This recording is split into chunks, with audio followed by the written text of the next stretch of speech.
Greetings, greetings. I think you have not heard before. Greetings, I was saying, from wherever you are following us. My name is Coumba Toure, and I am one of the coordinators of Africans Rising for Peace, Justice, and Dignity, a movement working to build solidarity among Africans on the continent and in the diaspora everywhere where Africans are. We believe we deserve not only to be alive, but to have our share of joy and to be in peace and in dignity. And I welcome every one of you, and I thank all of the people that made this meeting, this gathering possible today. Welcome, welcome. We have heavy subject to talk about. It's about people's lives. It's about people being in prisons. It's about um, uh, stories that many times give us chills and make us doubt about um, humanity. But it's also about hope and about resistance, about people who are continuing to fight no matter what uh, happens to them or what happens around them. I'm not going to be very long. We'll come back, but I just want, before anything, to invite one of our uh, panelists. His name is Brian Endless. You, some of you may know him already. Um, I will not read his full biography. I will let some of our members paste it on the chat for those of you who are with us on the Zoom and even on Facebook and YouTube.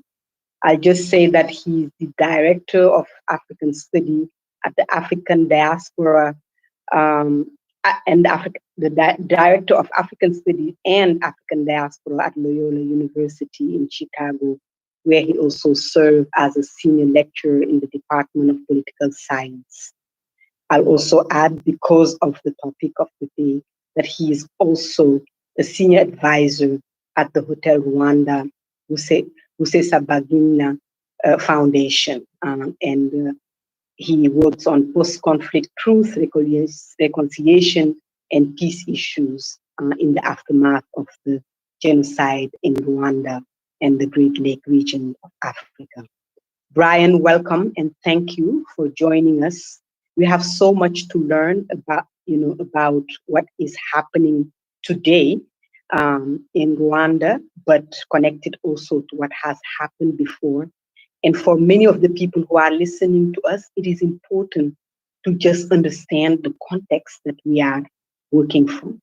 Why are we even, holding this panel today to really make sure people know about what's going on? And also, please note that we will share with you actions that needs to be taken today. So, Brian, please just set the context, help us understand where we are in time and what is going on that really justify this gathering and this panel online. Brian, you have the floor. Thank you very much for that wonderful introduction, Coumba. I want to thank you and all of the groups that are part of Africans Rising for inviting me and for putting this session together today. I think it's a very important time and a very important topic. We're here because Paul Rusesabagina, who I've worked with for many years, was kidnapped by the Rwandan government in August of last year. But that is really just the most recent event in several decades of issues that have come out of Rwanda. Since the end of the horrible genocide in 1994, the Rwandan government has been led by Paul Kagame. Paul Kagame's government has turned from an authoritarian government to something that is a clear dictatorship, and they do not accept any dissenters or any critics to Paul Kagame's rule.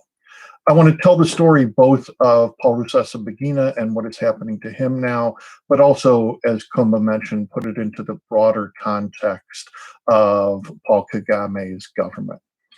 As I said, Paul Rusesabagina was kidnapped in Dubai 5 months ago. He was taken against his will to Rwanda, an action that was clearly illegal under international law. Why did this happen? It is because Paul Rusesabagina is a person who believes in speaking truth to power. And in this case, he spoke truth to a powerful person who had harassed him and threatened him for years, and who finally kidnapped and captured him. The Rwandan government used an agent to trick Paul to get onto a plane that he thought was going to Burundi. According to Paul, he was then tied up on the plane, and he was shocked when he landed in Kigali and he was arrested. In Kigali for his first 3 days, Paul was blindfolded in an unknown location. The actions taken against him clearly fit the definition of both arbitrary detention and torture under international law. Paul has now been in prison for 5 months, awaiting trial on false charges of terrorism. The story may sound incredible to people who are not familiar with Rwanda. When I think about it, it sounds like a thriller novel. Unfortunately, this is the way things work under Paul Kagame's authoritarian regime in Rwanda. Paul Rusesabagina's actual crime was to criticize President Kagame. Since the release of Hotel Rwanda in 2005, Paul Rusesabagina is a regular and well-known international critic of the human rights violations and totalitarian actions of Paul Kagame and his Rwandan government. Paul is a voice for those who are voiceless inside and outside of Rwanda. Paul Rusesabagina talked about what all human rights defenders and all critics of the Rwandan government talk about. He talked about a lack of democracy, where there's only one effective party, the Rwandan Patriotic Front, the RPF, and all other parties are banned. He talked about the complete lack of free speech. Speaking against Paul Kagame is a crime. Saying the words Paul Kagame is a dictator is a crime inside of Rwanda. Paul Rusesabagina told the truth about the terrible 1994 genocide. He was in the genocide. Hotel Rwanda is the story of Paul's experience during that genocide, and yet he is called a genocide denier by the Rwandan government. Why? Because Paul Rusesabagina says that both Hutus and Tutsis were killed, that both Hutus and Tutsis killed people during that genocide and the civil war that led up to it. And speaking this truth and others about the genocide in Rwanda. Paul talks about the fact that there is no free press. There are several government-sponsored publications, and everything else is banned. No one else can speak freely.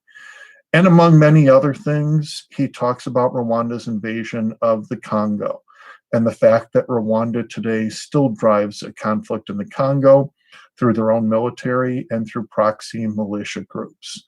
These groups steal the Congo's resources to feed the Rwandan economy, and over 7 million people have been killed since this conflict started in 1998.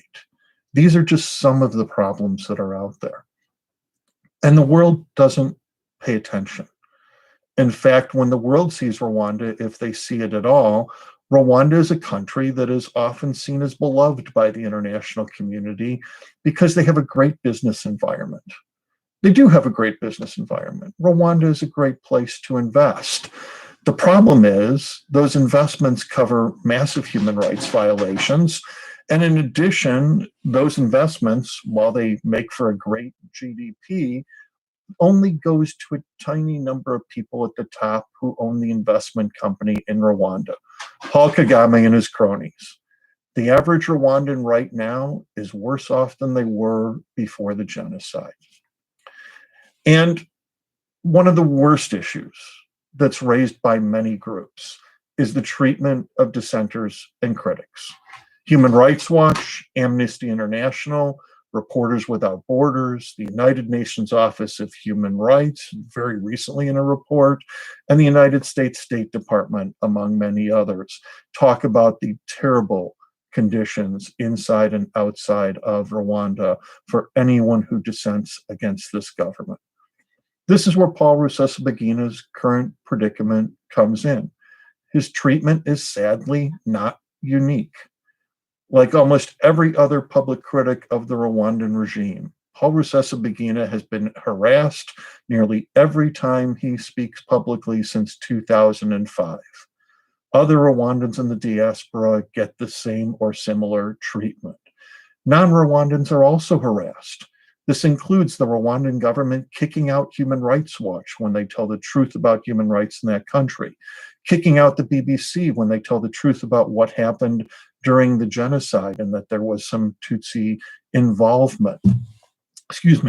Going after authors on numerous occasions when authors write things that are critical of the Rwandan story and the approved story in the current Rwandan government. Anyone who does these things can get threats or harsh treatment. Paul Kagame's government in Rwanda has a long record of human rights abuses against those they see as critics, dating back to shortly after the genocide. They jail opponents on false charges. These may be corruption or denial, and most recently, they've started using terrorism, the charge that they brought against Paul Rusesabagina. Why terrorism? Not because people are engaged in terrorist actions, but because the international community reacts to that word. They count on the fact that accusations of terrorism are seen as bad, and no evidence is needed after you say that bad word, terrorism. It doesn't matter if any attacks actually took place. And frankly, Kagame's government has a record dating back to the genocide of attacking their own people and blaming others for those attacks. And even when evidence is needed, when a show trial happens, it has been well established by international reports that the Rwandan government regularly coerces prisoners into self-incriminating and incriminating others, and they create the evidence that they want. Worse than jailing opponents, the Rwandan government has physically assaulted and even killed many opponents, both inside and outside of Rwanda. This included assassinations and assassination attempts against former Rwandan leaders and 2 previous attempts against Paul Rusesabagina, among others. Political opponents and reporters have also been killed. Former General Nyamwasa faced an assassination attempt in South Africa. Former Rwandan head of intelligence, Karagaya, was killed in South Africa in 2013 by Rwandan agents. There are unfortunately many others, and I know some of my fellow panelists will be talking about other terrible examples too. In Rwanda, we have a government that accepts no dissenters and that has a history of literally doing anything to stop those they see as critics. Paul Rusesabagina is at the top of the government's list of critics and has been harassing, and they have been harassing and attacking him for decades. And now Kagame has caught him. This is a classic case of a dictator fabricating charges against a humanitarian critic in order to silence him, and also in an attempt to stifle other critics. Paul Kagame is saying here, if I can get Rusesabagina, I can get to anyone. There will be no fair trial here. This has already been shown in many ways in the last months. As a European parliamentarian said to us recently, if you want to give someone a fair trial, you don't start by kidnapping them. There is no evidence, there is no fair trial. Paul is a prisoner of a dictator who can hold him or free him at any time. Paul, his family, and the team that works for him need the support of the international community and the people of the world to let President Kagame know that this action cannot stand, and to speak for Paul, who is currently among the voiceless. Coumba, thank you again for having me here. I'll be happy to stay with the panel and when we get to Q&A, but I know other people have things to add too. Thank you. Thank you so much, Brian, for this very clear setting of the context. I think if people had any questions or doubt about why we're having this panel and what is going on and what has been going on. I think they've got some of the answers here. Those who are on the webinar, on the Zoom, please, you can put your questions, and of course we will get through them during this conversation. If you have more questions about the context, or if you have even things that you know of that you can add to this context, please do, so that the conversation can be richer. Ryan, thank you for this.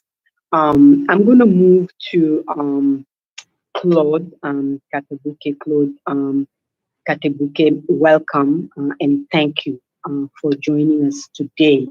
And really, I know that a big part of this conversation, beyond setting the context and saying what's really going on, is about, for at least the members of Africans Rising, but also everyone else who's listening, what can they do? What should we do? Where should people go? Where would pressure be put so that something really happens? But Claude is the co-founder and the executive director of the Africa Great Lakes Action Network. Some of you also know him or about him. He's a Rwandan genocide and war survivor. He's the co-founder of this, the African Great Lake Action Network that he's right now the executive director. And he's somebody who we've received before on our platform of Africans Rising, and has been really speaking to this. So it is important for people to also hear from people who've lived through some of these horror firsthand. Because like Brian said before, sometimes you listen and listen again and you wonder, like, is this really possible? Claude, is this, how does this really, happen? But because of your own experience, and what you can say from experience, maybe you can help those of us on this conversation to understand better, to be able to accept, because some of these truths are so harsh and difficult that it's easier to take the route of denial. So, Claude, thank you again for accepting every time to be in, because we know it's painful. It's never easy, because sometimes people speak about it and say, oh, but every time we ask you to speak, we have also to acknowledge and recognize that what we are doing is to make serious sacrifice and effort to accept to come back to something that you might not want to always talk about or be into. But we know that you speak to this because you need, many of us on this call and in other places need to hear you to be able to be engaged. So thank you for being here. Thank you, Coumba, so much for the introduction and for the invitation to be a part of this Africans Rising event. Thank you, Brian, for your remarks. Before I answer the question about what can people do, I want to share my experience, and actually show people that what we're talking about happens to people, real people you can shake hands with, people you can talk to, and somebody that's actually speaking to you right now. A part of it is actually the atrocities. The other part is, what does the Kagame government and the RPF, which is the party in power in Rwanda, do? Because a lot of Africans have this misconception that Paul Kagame is a hero and he's a progressive president and he's a wonderful, that's what Africa needs. Let nobody kid yourselves that this is the truth. I'm here because I speak truth to power, because I'm free, and I want everybody else to be free to speak the truth, because when you don't, then you worry about who's going to be deceived by it, hurt by it, and harmed as a result of not speaking that truth. So there's one thing that maybe a couple of things that Brian talked about that I actually disagree with, where he said that the Paul Kagame government has become a dictatorship.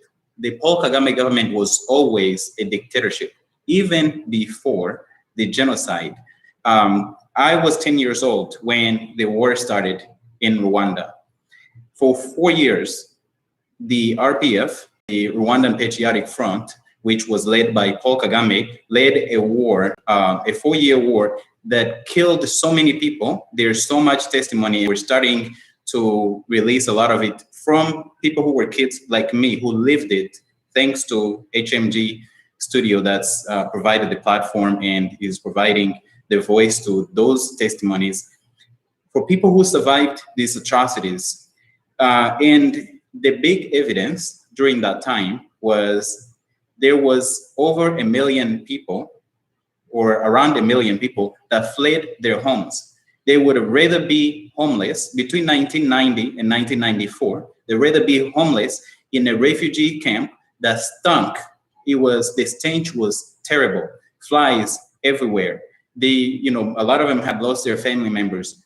And they would rather stay there than go back to their homes where Paul Kagame and his military occupied. And so I just wanted to make sure that it's clear that the dictatorship is not recent. Dictatorship has been going on for years. And on top of that, during this rebellion, there were so many massacres, so many people killed, and so many stories that have been suppressed to this day. And thank goodness for technology. Thank goodness for social media, and thank goodness for people who are not afraid to speak truth to power, that these stories are coming out and we're putting these stories out, and we're just gonna make sure that the truth is known. So let everybody that thinks that Paul Kagame is a savior, that he stopped the genocide, or that he is a progressive leader in Africa, please, listen to the testimonies. So what happened to Paulo Cesaro is something that happens to so many people. First, many of you know him from the film Hotel Rwanda, which talks about the genocide in Rwanda. So during this 4-year war that I'm talking about, it culminated in a genocide. I survived that genocide. At one point during that genocide, I was made to dig my own grave with my mother. A guy looked me in the face, looked me in the eyes and said, "Say goodbye to life." They took me to where they were gonna kill me, and they made me my own grave. And it wasn't because of the RPF. It wasn't because of Kagame. It wasn't because of some military that came from heaven, jumped down, and came and saved the people who were being slaughtered during that genocide. No, I was saved by people that I actually don't even know. They were strangers. And so many people who survived the genocide were saved by their neighbors, by their friends, by other people, not by the RPF, not by this military that Kagame brought in. And so Paulo Cesaro was one of those people who sheltered many people, sheltered over 1,200 people in a hotel who were threatened to be killed. I personally moved houses at least minimum 3 times during this genocide, including at one point hiding in a doghouse. Thank goodness the dogs didn't bark at that time. There are, for people the whole story needs to be told. So I survived this genocide. Today, Kagame and the RPF are after me, and I get harassment. You can see it easily. If you go to my social media, very easy to see. There's always threats, left, right, and center.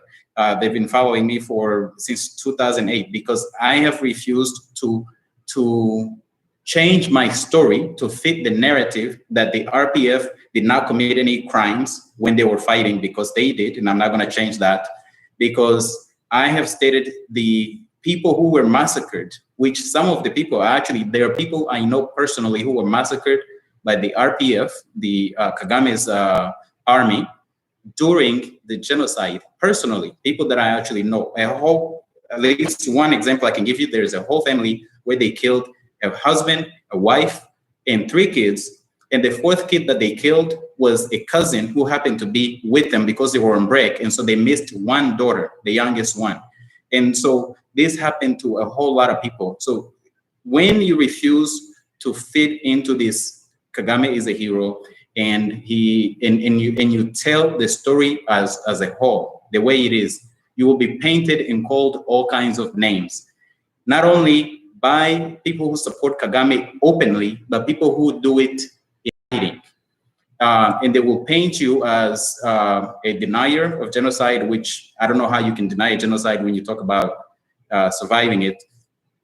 They will come after your family. And today, the newest one is they tell me that they're gonna kidnap me like they did Paulo Rusesabagina. Like that is gonna stop me from, telling the truth. Because guess what? At some point, every single one of us is gonna die. We don't know how that's gonna happen. If you speak, you die. If you don't, you die. At least leave your testimony. And that's what Kizito, the Rwandan singer whose song we heard at the very beginning, was talking about. He was singing about the fact that Hutus and Tutsis were all killed and we should all be compassionate for that. So all of these two put a human face to these, not only the atrocities committed by the Kagame government. I don't want to repeat everything that Brian said because I agree with all of it, except the part where he said that it was, that the dictatorship is it's become a dictatorship because it has been, always has been, a criminal organization that has been dictatorial from its very beginning. The other reason why I'm doing this is because I think a lot of people are victims of misinformation. And when you hear it from a person that's lived it, then it takes a totally different route. And I know that when it comes to personal testimony, it's really important to put a human face to these types of atrocities. So what is happening today to Paulo Rusesabagina is happening to thousands of other people. It's happening to unknown people. And the reason why we know about Paulo Rusesabagina is because he's well known. He was depicted in a film, in a Hollywood film. So it's easy to know about his case. It's easy to know about the politicians. It's easy to know if it happened to me because I am an activist. I am no politician. I'm an activist, but I'm known. So if it happened to me, people would know about it. But there's thousands and thousands of people, and this happens every year. And I just wanted to share that before I talk about what people can do, and maybe we can come back to that later, Coumba, so that I can give the space to others to actually speak on this. Thank you so much. Thank you so much, Claude, for sharing your personal experience and connecting it to the conversation we are having today, specifically. And yes, we will come to actions to take to make sure that Paulo Rusesabagina is protected and that he's freed. But we hear what you are saying, that in the same way that we hear your word, your experience, it represents the experience of many other people who are not seen. And the same thing for Paul. We hear that and clearly and loudly. We'll come back again, actions, be ready, because that's really why we are doing this, is everyone needs to know, but before people take action, they need to know really what's going on and they need to be clear. And we will give the floor to Andrea Barron. She's the Advocacy Program Manager at the Torture Abolition and the Survivor Support Coalition International.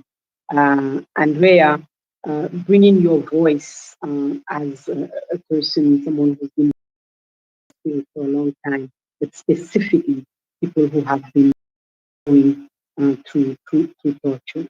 You have the floor, Andrea, and then we will come back to the actions. And again, I'm asking people who are following us on the Zoom, questions, comments, to put them on. Also on Facebook, on YouTube. We need you, what you hear today and what you learn from our speakers, to share that with people that you are connected with, because more and more of us need to know what's going on. Thank you, Andrea, for joining us at Africans Rising. Yes, thank you very much, Coumba. Let me just tell everyone a little bit about TASC, the Torture Abolition and Survivor Support Coalition. We're based in Washington, D.C., and we provide direct services to survivors from all over the world, especially from Africa. And our mission is also to try to prevent torture in countries everywhere, but again, especially in Africa, because that is where most of our survivors come from. So many people, of course, have heard of Paul Rusesabagina, the hero of the Rwanda genocide, featured in the movie Hotel Rwanda. Because of Rusesabagina's fame, many observers of the Rwanda dictatorship, and I did use the word dictatorship, don't believe that President Paul Kagame would dare to harm Rusesabagina while he's in prison. But we should not be so sure. Almost a year ago, in February 2020, the Kagame regime killed a young Catholic gospel singer and composer who in Rwanda was just as famous as Paul Rusesabagina, even though we in the United States had not heard of him. So here he is singing. Of course, was Kizito Mihigo. You just heard his song at the very beginning of the webinar, and Claude also mentioned him. Kizito to peace and reconciliation. He was a survivor of the 1994 Rwanda genocide against Tutsis. His father and many others, all ethnic Tutsis, were killed. Kizito started singing and writing songs as a child, and he became one of Rwanda's most popular performers. He wanted to use his music to promote peace and reconciliation in his country. At first, he was praised by the Kagame regime. He was invited to sing at official government ceremonies, and in 2013, the government funded a peace foundation named after him. But then in 2014, he wrote a song titled The Meaning of Death. He released the song to coincide with the 20th anniversary of the Rwandan genocide, which took place in April 1994. I'm going to read some of the lyrics, and I want people who are listening to think about what Kizito is trying to say. Those brothers and sisters, they too are human beings. I pray for them. I comfort them. I remember them. Death is never good, be it by genocide or war or slaughtered in revenge killings. Does this song sound controversial? Are the words so offensive that they would cause a government to imprison the composer and eventually kill him when he was being held in police custody? But in Rwanda, Kizito's song was dangerous. Imagine words like this, those brothers and sisters, they too are human beings. Those are dangerous words. Why? Because in this song, Kizito is not only praying for the Tutsi victims slaughtered by the Hutu extremists, like the members of his own family, he also wants Rwandans to remember Hutus who were victims of revenge killings by the Rwanda Patriotic Front, Kagame's political party. International donors and Western political leaders have just recently started to recognize that Paul Kagame, the man whose forces stopped the 1994 genocide against Tutsis, has become a dictator who will not tolerate any criticism. In the 20 plus years he has been in power, over a dozen dissidents have been arrested, exiled, disappeared, tortured, and assassinated. Kizito Mihigo was not a politician. He was a national cultural treasure. Still, Kagame believed that he could get rid of this national treasure and the international donors and Western allies would do nothing. Kagame was right. In April 2014, shortly after releasing his song, The Meaning of Death, Kizito was arrested and accused of working with opposition forces to overthrow the government. His music was banned, and in 2015, he was sentenced to 10 years in prison. Kizito was pardoned 3 years later, along with other political prisoners, but he vowed to continue his activism, saying dangerous things like, death is never good, be it by genocide or war or slaughtered in revenge killings, dangerous words. In February 2020, Kizito decided to escape from Rwanda. He had told Human Rights Watch that the government was trying to force him to provide false testimony against political opposition figures. He needed to escape to save his life. Kizito was caught trying to escape and sent to prison. 4 days later, on February 17, 2020, he was found dead in prison. The Rwanda Investigation Bureau said he had hanged himself. If this could happen to Kizito, the same thing could happen to Paul Rusesabagina and to many others who could be killed by Rwanda police. The new Biden administration, Secretary of State Antony Blinken, and the international community should pay attention, especially now that the one-year anniversary of Kizito's death is approaching. Kagame got away with assassinating Kizito, the man who helped compose Rwanda's national anthem. What else will the world let him get away with? Thank you. Thank you so much. Thank you so much, Andrea, for this. This really bring us really, I want to say, back to why we're having this conversation. It is really to let everyone know, not only of the kidnapping and the imprisonment, but the dangers that today Paul is under threat. That staying silent, not checking, not doing anything, is in some way accepting and participating in the possible harm done to him. So thank you for sharing this, and thank you for this story. I'm gonna move to Anaise, Kanimba. For the last, I guess, several months, Anaise has dedicated every day and night to social justice and the freedom of her father, Cesaro. And when she's not advocating to provide a voice for the voiceless, Anaise is developing digital health solutions by translating health into informatic specification all the way through the implementation of the tool. There's much more that we can say about Anaise, but today we want to hear. Again, my question is the same, and we will come back, look back to everyone who spoke. And the question is not only to the panelists, but to every listener. We are all at the same level of information at this point. What do we do now? What do we do? What do people suggest? What can be done? Not only for Cesaro, but for all of the dissident opposition people and in Rwanda. But this conversation to me is even larger. For Africans rising, it's across the continent, across the African continent. We are tired of dictators, of people who hold power, get power in the name of people, and then use it against them. There are too many lives that are lost, too many Africans' lives, and too many lives destroyed every day just for somebody to stay in power. So, Anaise, we'll give you the floor, and again, tell us more about what you're doing, how you are moving, and what can be done to change the situation. You have the floor.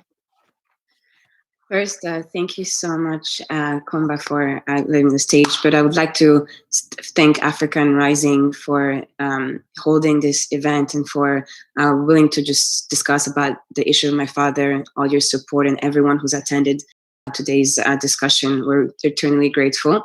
It's through you guys and it's through your support that everything we're doing is working, moving forward. And so we would not be anywhere without the support of everybody here. And so I just really, really want to thank you so much for organizing this, but also for having been with us since the beginning of this nightmare.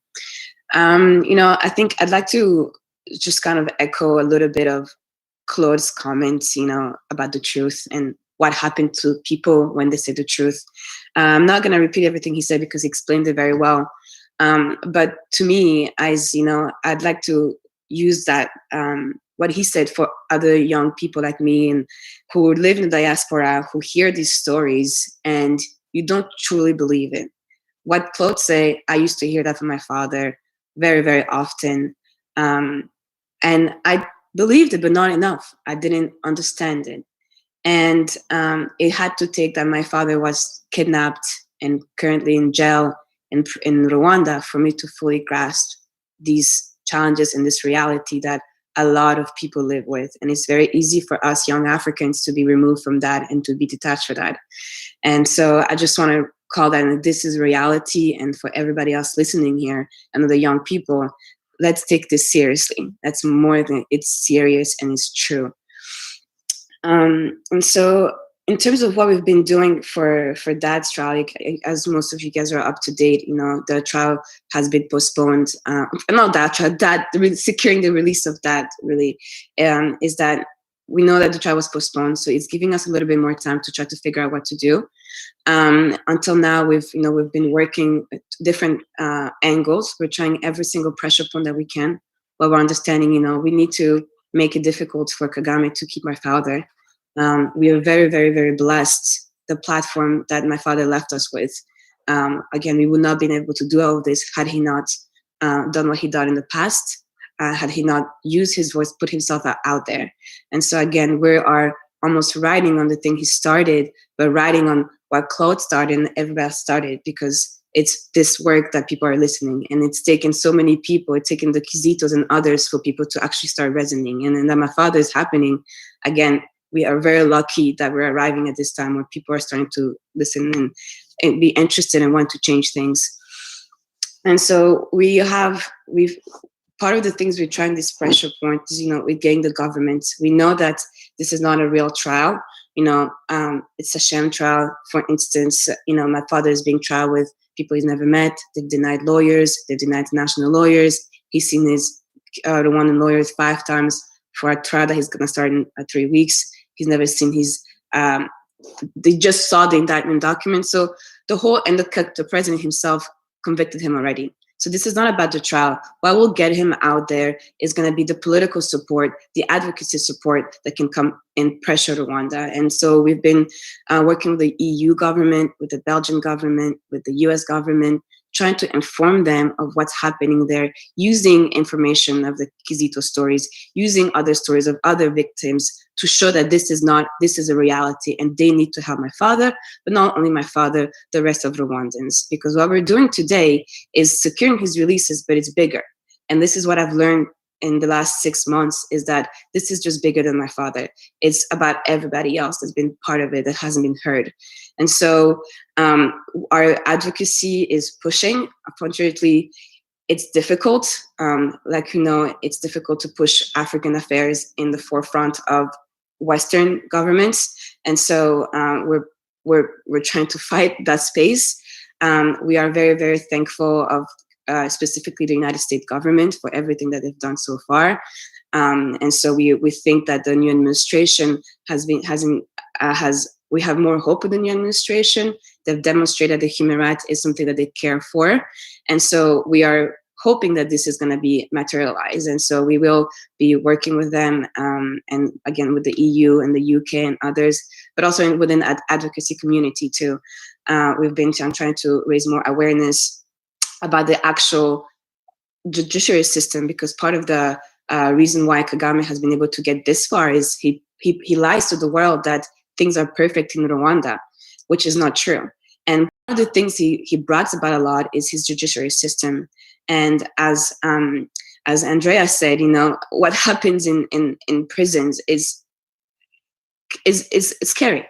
And so you cannot have some things like that in prison and think that a justice system is fair when you see some of the outcomes.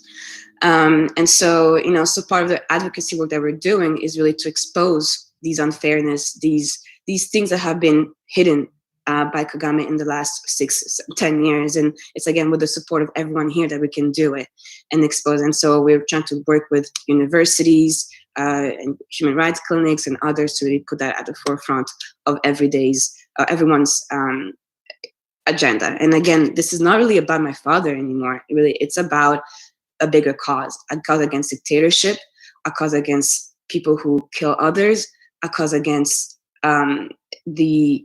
this wave of I would say this wave of just thinking of these dictators that can do everything, you know. So we're all in together, and so this is bigger than that. So I'll just later to the discussion. But again, thank you so much for joining us today. Thank you so much, Anaise. We hear it again, loud and clear, the call to the young people who are, you know, most of the membership also of Africans Rising. and young people not only on the continent, but also in the diaspora, to pay attention, to listen. And as incredible as the stories might sound, to lend an ear to get the information, to hear and to take action, because that's the only, we can be there. There is nobody out there to do the work for us. Anyone who is able can hear this and has any possibility needs to do something. So we have a question from Walter asking, what would it take and how do we do this? How do we change the narrative? Because really, when you say Rwanda, I have to tell you, here in West Africa and in many other countries on the continent, you have many people who are just like, I prefer to have Kagame as my president, than have just, these presidents who are doing nothing, who are useless. There is a story, there is a narrative that you find where people just hold on to and feel like, okay, maybe that's who we need is somebody like Kagame. So how do we go about changing this narrative? Claude, because he's the one who started at first, and I know he did this setting, but he also had some ideas about what do we do, where do we go from here, from somebody who has the experience in working on this. We need, at this point, very clear guidelines about where are the pressure points, who do we talk to, what does even Kagame care about at this point that would make sure that at least we have some hope of safeguarding for Rusasabagina. So, Claude, any guideline, any idea, responding first to some of the questions, but also guideline for people who are listening. Thank you. Yeah, thank you for that, Coumba. So I think I want to start real quickly with Paul Rusesabagina specifically.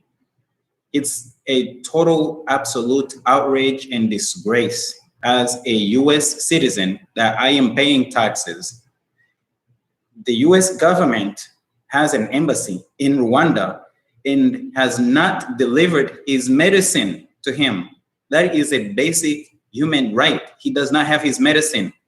Every prisoner, even when prisoners fight in prison and they stab each other, they get treatment. The US embassy, to begin with, the United States should ensure, he's a resident of the US, and the Belgian government, it's an even bigger disgrace, but the Belgian government, they must make sure that he gets his medicine because he needs to survive. As was said before, people get killed in prison and they claim that they committed suicide or other things. And so now he has pre-existing conditions that have been made public. He's a cancer survivor. He's got all of these things, and he's not getting his blood pressure medicine and other medicine. I'm not sure what else he's taking, but he's not getting his proper medicine. And the U.S. government, the U.S. as a taxpayer, and a lot of U.S. taxpayers who are following this, make sure, demand the State Department and your members of Congress to make sure that Paulo Rusesabagina receives his medicine. Now to the bigger picture, I think what needs to happen to the, especially the dictatorship in Rwanda, is to start hitting them in the pockets, and also to start affecting people in leadership who are making these decisions. So as along those lines, we have a number of recommendations here. One is to start with a push. This can be done by the public. A lot of these actions can be done by the public, but it requires government action. Visa and financial sanctions for individuals and entities involved in human rights violations in Rwanda. The US itself has a mechanism, and Canada and the EU have mechanism. The one in the US is called the Global Magnitsky Act, and it's 703C. That can be used as a mechanism that can be used to punish the perpetrators. And some of them have outed themselves. I mean, they've bragged about it. Kagame himself cannot remember, I think it was September 6th, if I remember correctly, 2020.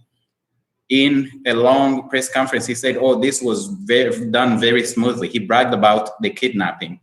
But members of his government who are part of this should be held accountable. And one of the ways to affect them, and a lot of them have, of course, looted resources from the Congo that, I'm sure some of them have properties in the US, can be affected through these sanctions. The other is sanctioning corporations and other associated with the government of Rwanda. This can be done in multiple countries, and also a boycott of businesses in the US and Europe. For example, things like Bourbon Coffee, or things that are owned by Crystal Ventures. Crystal Ventures is basically the company that the party, Paul Kagame's party, actually has a business entity attached to it. It's called Crystal Ventures. So boycotting products and services from this Rwandan government or dictator affiliated business. We have a demand for the US to stop military aid to Rwanda. Brian talked about the atrocities in the Congo. 6 million people, more than 6 million Congolese people have lost their lives. Hundreds of thousands of women have been raped. Since Rwanda, Paul Kagame and his army, in Uganda, Yoweri Museveni and his army invaded the Congo and went on a killing spree, wiping out whole populations and villages. And today, more than 6 million. And when you give a war criminal resources, they commit more crimes. Not only did they commit war crimes, actually, they committed crimes against humanity, and something that was documented in the UN map as genocide. And so they should not be receiving military support from anybody, not just the US, but we're focusing on stopping the US from providing support, as well as other US government entities, European Union entities, British entities, and others to make aid to Rwanda conditional on human rights. And I have an example. We ran a campaign in 2012. The government of Rwanda sponsored a militia, a rebel group. It was really an invasion under a rebel group called the M23. The reports came out that these rebels who were led by Rwandan generals, advisors to Paul Kagame, General James Kabarebe, General Jack Nziza, and General Charles Kayonga. When the reports came out that they were providing finances, logistics, and people to go only fight and take over Congolese towns, but also take children and make them child soldiers and turn them into sexual slaves. The US mission to run a full campaign to have the reports released. When those were released, a number of countries, including the US, which withheld military aid, it was only $200,000. However, it had a domino effect in other countries. And so much money was withheld, including by the UK and the Netherlands and a number of other donors, that the Rwandan military stopped supporting the M23. It was the strongest and quickest rebellion to stop in the Congo. So hitting them in the pockets will work. And then finally, we need a UN resolution to condemn human rights abuses in Rwanda. And we also need you in the public to talk about these atrocities, to make sure programs like this are aired and you share these things. This is being broadcast over Facebook and YouTube. Make sure you share it so that the world knows what is happening. When I was digging my own grave, one of the things that I felt the strongest was loneliness. But the thing that I wished for was, I hope the world finds out about what's happening today. And so I ask you to make sure that this is spread and this goes out and that everybody gets to actually see it. Everybody in your audience, meaning anybody that you're connected to on your social media to start with. And finally, those in the US to file a Torture Victims Protection Act. I believe that should be done here in the US. Those are the action items that I think that, things that people can do. But the very first thing that you can do is to raise your voice and speak truth to power and make sure the world knows what is happening, that every person in your audience, whether they care or don't, that this is known and this is put out.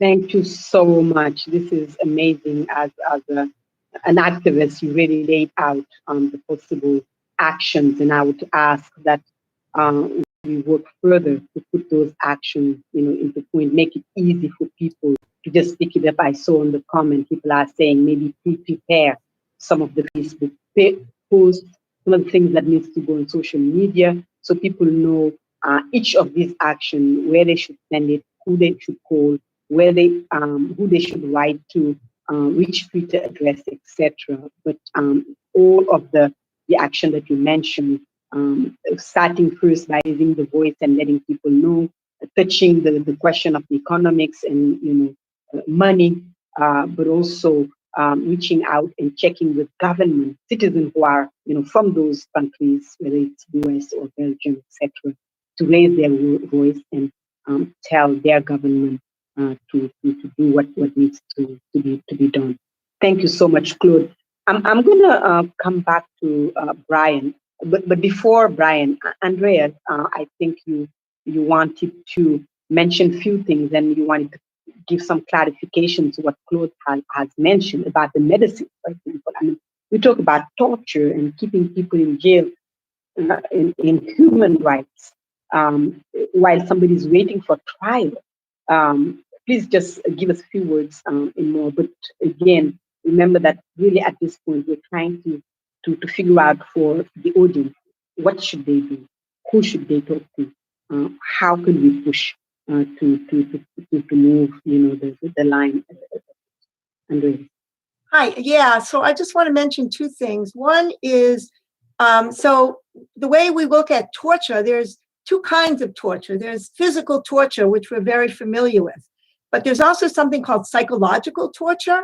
And I'll just give you an example from one of the survivors that I remember working with, and he actually comes from Pakistan. He was physically tortured also, but the psychological torture was the torturers came and told him that if he didn't start revealing the names of political opponents, they were going to kill his father. So he refused to do it, and they knew that he admired and put his father on a pedestal. So he refused to reveal any names. They came back, they told him that his father had been killed, and it was his fault that his father was killed. It turns out his father was not killed, but that made him, it was a horrible form of psychological torture, feeling his father was killed and it was his fault. So that's just one example of psychological torture. There's also all the other kinds of psychological torture that Paulo Bagina could be feeling right now, and anybody else that's in Rwanda's prison. So I wanted to just mention that. But before we go on to Brian, the part I just want to talk about, the one kind of advocacy that we do a lot of work with, the task is connecting to members of Congress. So again, if people want to do that, they have to develop a relationship with the member of Congress. They need to reach out, find out who their own representative is, who their own senators are. And of course, you can call any representative or any senator, but it's much more effective if you contact your own representative and your own senator. That is more effective. And to let them know what's happening. And you do not have to be a citizen. You don't have to say, I'm a citizen, I have a green card. You don't have to say anything. What you need to say is you live in that state. So I live in the state of Maryland. My congressman, his name is Anthony Brown. That's all they care about. Where do you live? What is your zip code? Not about your immigration status. And you can call or you can send an email. So that's something that's very easy for people to do. And they can talk about the need for medicine to be delivered to Paulo Bagina. He should be freed. Talk about whatever is on their mind. So I think we want to talk to Brian now. Yes, thank you so much, Andrea, for that, for underlining that for those who can really make a call from where they are and push their politicians to speak. At least people should not be left to say that they didn't know what happened. And they should be called, they should be written to, and know that this is what's going on, and they have to do something. Thank you so much. I'm coming back to Brian. Brian, thank you again for the wonderful, introduction that you did, and that really helped set the scene of this conversation. But we also wanted to hear from you beyond all that Claude has proposed, or maybe underlining some of those things for our participants and for our membership, for people who are, I would say, lovers of peace and dignity and justice. What can we do today to change the situation, not only for Paul, but for all Rwandan? And even I think some of these actions are some that we can take also for other political prisoners across the African continent. Absolutely. Thank you, Coumba, and thank you to all the panelists. I completely agree with Claude's suggestions. They're fantastic, and they are some of the things that can lead to change. I think it can also start at a more basic level, just for individuals to start becoming involved. Kitty Kurth, who works with us, put a note in chat about the Hotel Rwanda Rusesabagina Foundation website. We have a lot of material about Paul out there. You can stay up to date with Paul's situation out there. Just as importantly, we have links to a group called Action Network that we are working with to put out messages. And what Action Network does is they make it easy for individuals to contact their congresspeople on different issues. We do a letter that you can modify, and when you hit send, it is sent to all of your representatives, your congresspeople, and your senators. And we change the content of that on Paul's message. There are other action networks for other similar types of things, and it's an easy thing to work with. Contacting, as Andrea said, contacting your congresspeople and senators and representatives is incredibly important. It can start with that email, and it can move to phone calls are especially appreciated. Letters work incredibly well too if you want to take the time to write a letter, but getting in touch with them, letting them know that this is an issue that is important to you. Rwanda and Rwandan human rights and human rights in Africa and other places are not on the map unless they're visible. We can't ask the US government, the Belgian government, the Europeans for action unless they are visible, unless we see them in the public. Our legislators need to know that people care and that a mass of people care. We were very pleased. Our last Action Network sent 500 letters to congresspeople. And what we are asking them to do is very simple. Tell the Rwandan government to free Paul Rusesabagina. And we'll go further in freeing other political prisoners and continue the campaign on others. But right now, that's the very simple ask. This is not a case of giving Paul a fair trial. Some people have said, oh, we need to make sure there's a fair trial. We know there's not going to be a fair trial. Paul has no chance of having a fair trial. This is demanding his immediate release because he was kidnapped, because he was tortured. Both of those are against international law and demand his immediate release, because he hasn't been given access to legal counsel, again, against international law. We have a report out on our website from the American Bar Association and the Clooney Foundation last week. They're monitoring the trial, and they did a rare pretrial report showing all of the places, a multi-page detailed report showing all of the places that a fair trial has already not happened. And this is typical for anyone detained in Rwanda, not just for Paul. So going in there helps. What we also know is Paul Kagame hates criticism on social media. And the more we organize on social media, the more we bring people together to bring these facts out, the more we share, as several people have said, these stories to all of our different networks, to all of our different friends, and especially if we can get any social media influencers involved, that does have a significant impact. Paul Kagame wants to look good to the world, and right now he is looking badly to the world. Claude mentioned this with M23. It was public perception that led to the US government taking action and that led to the impact here. So that social media and public perceptions are incredibly important, and everyone can contribute there. If I might just briefly too, Claude mentioned health, and I want to turn it to Anaise also to talk about health. Paul's health has been deteriorating, and he is a person who suffers from hypertension. It's been getting worse in prison, and frankly, his condition is urgent, but perhaps Anaise can speak to that a little bit better than I can. Thank you so much, Brian, again. On the chat, and maybe some of our IT people can take some of these things that are on the chat to the YouTube and the Facebook, so everyone is at the same level of information, know where to go to find information and to get help to be involved. I'm going to turn to Anaise to tell us more about the condition, any information, contact with the lawyer, what's going on right now with Paul. And yes, I also want you and I to talk about the film, maybe that's going to be aired next week. And so that we can also share about the links in all of the different platforms so people know how to register and to see this amazing that we all should see and even see again, because it's really a pain to understand what was really going on and what is still in some ways going on today. Anaise, you have the floor. Thank you, Coumba. So I just wanted to elaborate a little bit more on the health. Just want to clarify something that Claude said. The United States government is not responsible to bring the medication to my father, because my father is actually a Belgian citizen. He's a resident here.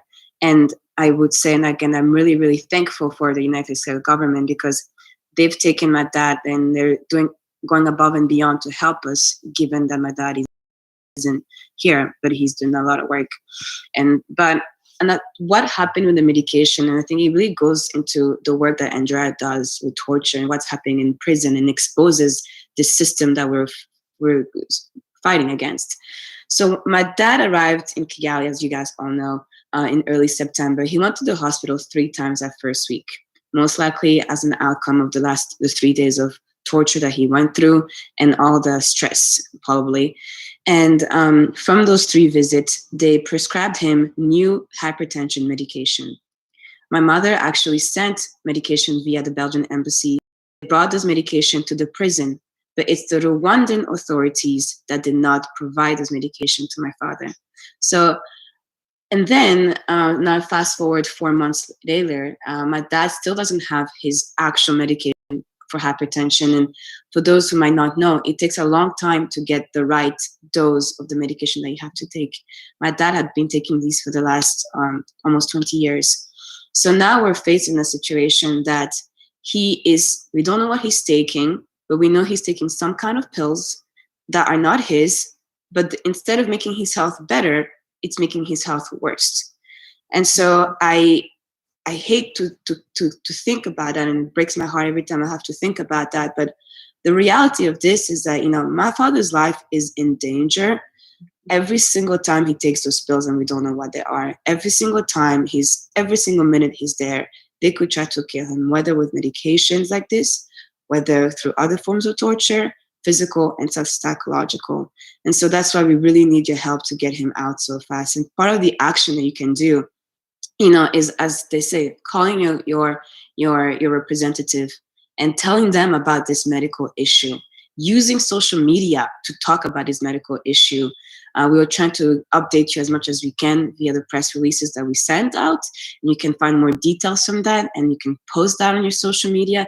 Tell the world that there is a health risk, and it's COVID-19 right now. Some of you may not have seen, but there was a picture of my father on Tuesday on the BBC.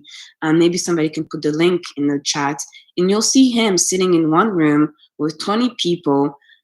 Half of them are not really wearing their mask, and they're in a prison. Again, what is happening there? And my father's health is a big danger. It's dangerous. And so COVID, his health, the medication, that's for us the biggest concern, because if he's not here, for us, what we're doing doesn't mean anything yet. Even though I said this is not about him, but he's driving us today to do this.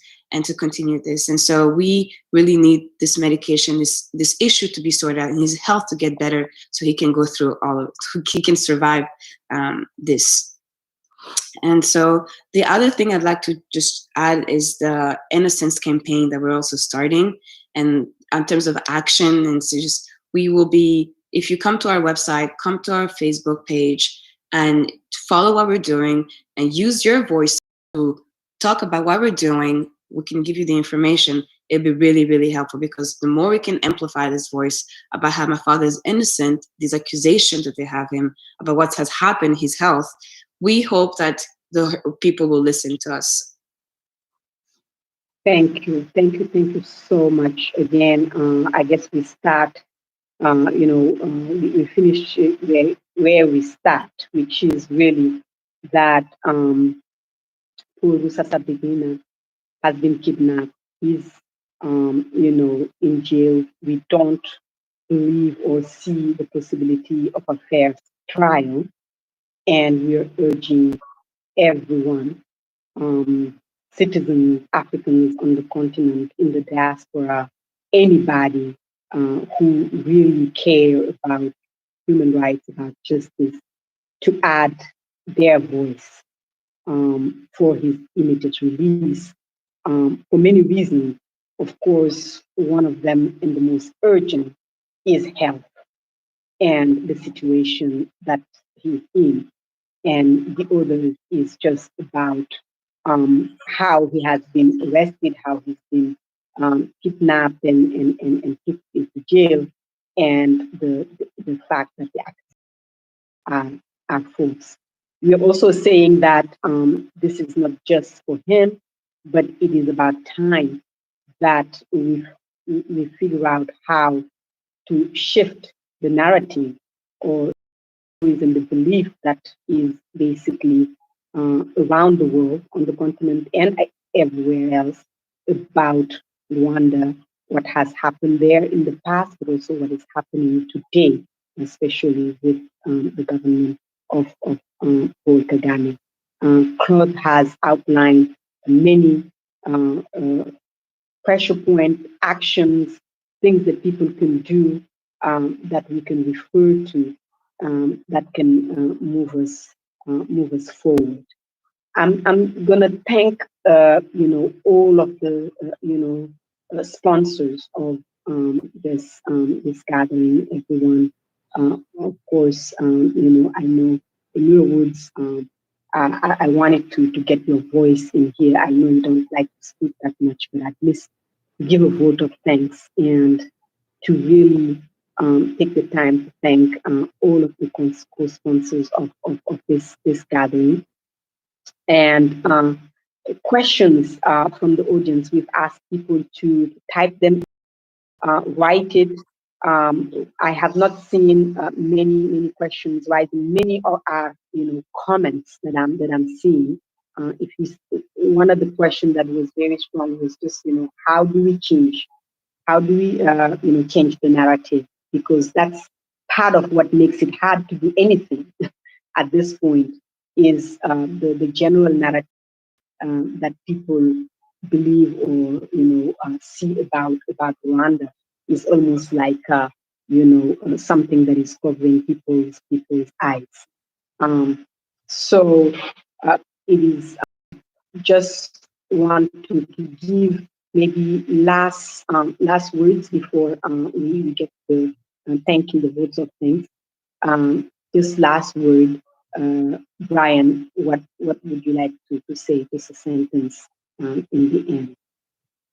A couple of things, thank you, Coumba. On how to change the narrative in particular, I think we are doing it. And I think that the good news is anytime Paul Kagame does something like this in a big way, we've seen over 500 articles in the news, including New York Times and BBC and Time Magazine, London Times, about Paul Kagame's harsh treatment of Paul Rusesabagina and others. And he can't hide. when these things come out. The more social media presence we have, the more we share this press around, the more legislators get to know about it, the harder it is for Kagame to do these things. And the more legislators get to know about it, the more pressure is put on him. We know Kagame will stop when the US or Britain or the European Union tell him this is unacceptable. And until that point in time, he is likely to continue. We need to keep up that pressure to get our governments in the countries that we're in to tell Paul Kagame that this is unacceptable. That is an absolute key to this particular situation. There was one other quick question that I can cover just on torture. International laws on torture is simple. You can't do one thing to anyone in prison except shelter them, feed them, give them all of their human rights, and question them. You can't take any physical actions against them. You can't take any psychological actions against them. All of those things are counted as torture. And sadly, this is a regime that just had their human rights review at the UN last week. And it's clear that they still engage in extrajudicial killings and arbitrary detention and torture. And we need to keep the pressure on them for that too. And then in Paul's current situation, please get active and help how you can, whether it's just writing those letters, whether it's making contributions, whether it is getting involved in helping others with social media presence, whether it is making phone calls or sending emails.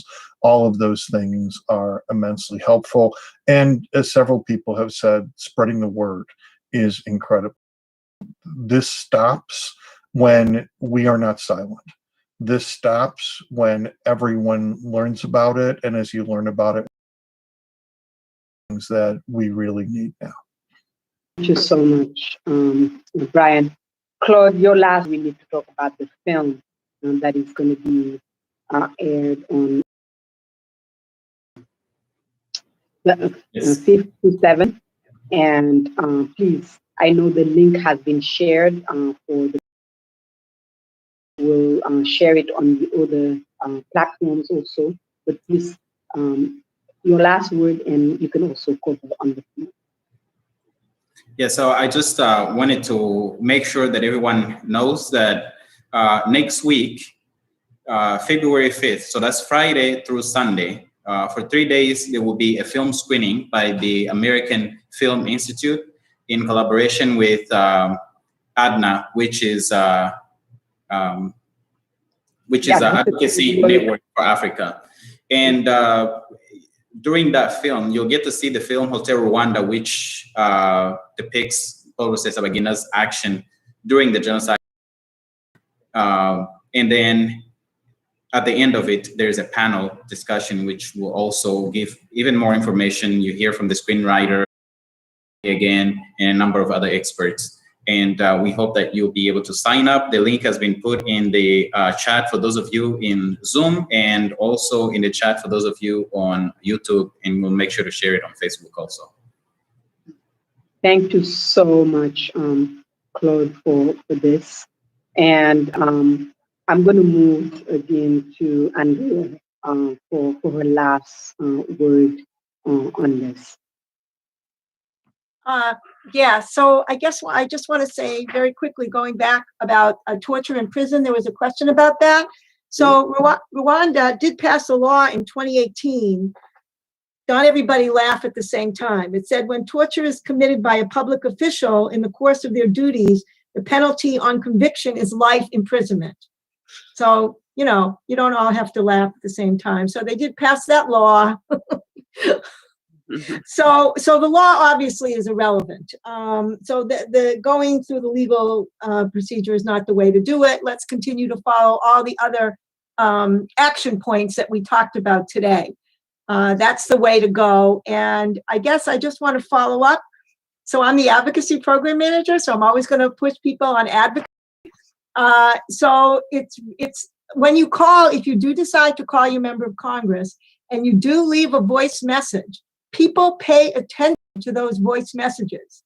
They make a list. For example, let's say, you know, people call my Congressman Anthony Brown from Maryland, and there's 1,000 people that said, let's impeach Donald Trump, and 3 people that said we shouldn't. Somebody will write down, oh, 1,000 people called to say impeach Donald Trump and 3 people said no. They're not going to listen to all the messages, but they will know that people are calling. So X number of people called, free Paul Rusesabagina, how many people called? That is what they're going to keep count of. So it's really important not to think, oh yeah, nobody will pay attention to me because I just left a voice message or I just sent an email. Someone is keeping track. So I'll close on that. I hope that people will be mobilized to take action and do that. And you tell your friends to do the same thing. So that's kind of my closing words. Thank you so much for everything you are doing. I will get Anaise to tell us the final word again. Thank you so much, Anaise, for everything that you're doing for your father and for all of the people who are in his situation. And thank you for giving me the platform to continue doing this. So I think for my last word, it's like, as you make these call to act, these actions and make calls and to ask people to release my father, one thing I would say, and this is kind of the biggest challenge that I personally have, but it's a reality, is that we know that what happened is illegal, but when we ask for immediate release to these representatives, the advice is to ask for compassion, to release my father on compassionate ground. At the end of the day, Kagame has my father. He's there. And so we cannot anger him so much. And this is kind of the challenge of what we're doing, is that he has my father's and today, and we have to get my father healthy first. And so part of that is really to get that on the compassionate ground. And this is something that might be more digestible by the Rwandan government than because it was illegal. So between us, as we call to action and how we message this, asking for compassionate ground doesn't mean that you accept everything that's happened. It's just like you understand that it is very difficult to get a dictator to do what you want him to do. So part of that is to soften sometimes the language. And so when you do that, call to action, ask for immediate release on compassionate ground, and let's get that back. Thank you so much. I know we are out of time, but we do have to thank all the sponsors of this meeting. So I want Emira to just close us out because she's just so amazing. She's been key in her words. We claim her, of course. I know she's from Adna. We claim her as Africans Rising, as an African, and someone who just is always supportive. Thank you to each of you, all of the panelists, of course, and Emira. Please, words of thanks just to close this out. The voice of thanks is really to each of you for your courage, for your insights, for your wisdom, and to all those who have joined today and who will join on future days that will be taking action, because we know it is movements like Africans Rising for Justice, Peace, and Dignity. That's where change happens. That's where the real pressure points are. So we're asking people to take action, to get involved, to use your voice to say, not on our watch. And we just call attention to all of the organizations, Africans Rising for Justice, Peace, and Dignity, the Advocacy Network for Africa, the Torture Abolition and Survivors Support Coalition, Task International, the Africa Great Lakes Action Network, and especially hashtag Free Rusesabagina and Friends of the Congo. All of you on a daily basis, you use your voice to bring the change. You speak the truth to power. And it is because of you that human rights are being protected and lives are being saved around the world. So we just thank you for all that you're doing. We encourage people to see the film, to share this webinar, to continue to raise up the importance of freeing Paul Rusesabagina and all those who are prisoners of conscience around the world. Please work to lift your voice. Freedom now, freedom for all. Thank you so much. Thank you. Freedom now and freedom for all. Thank you again, and see you very soon again. Thank you very much. Thank you all.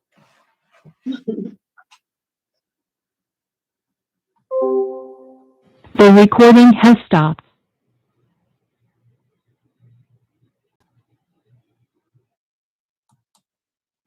think we stay on for the broadcast.